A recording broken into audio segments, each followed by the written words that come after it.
Be ready. Start.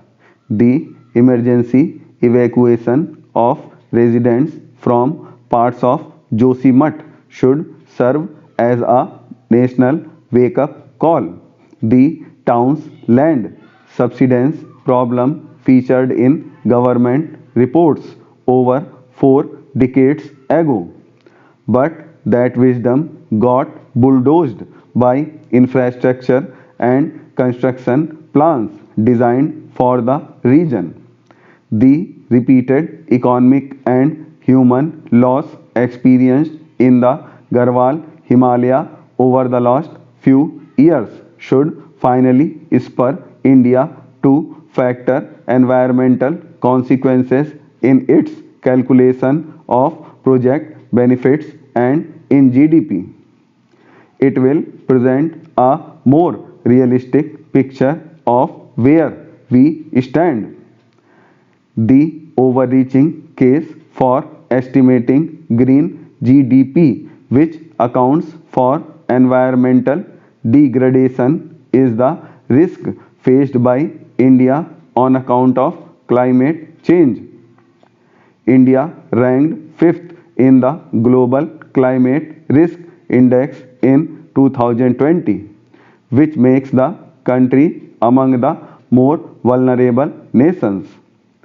Since then, India has committed to a nationally declared emission target of net zero by 2070. It is a quantitative measure and the milestones on the path of its realistic need to be measured. Here, our performance is poor. A recent study in the RBI bulletin pointed out that data on environment indicators are unavailable in any Indian database. Researchers are forced to rely on data generated overseas in an area where India is acutely vulnerable. The situation is retrievable. Accounting for environmental degradation allows for calibration of policy and a sharper focus on relevant technology. Consider the example given by US economist William Nordhaus. He estimated that between 1973 and 2018 growth rate of net national product after adjusting for environmental costs is actually marginally higher than the unadjusted NNP.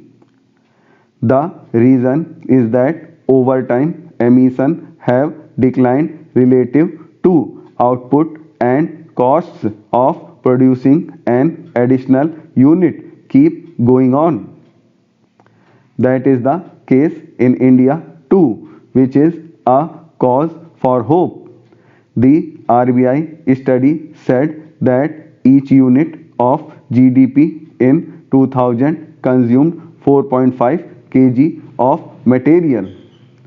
By 2017, it had come down to 2.8 kg per unit of GDP.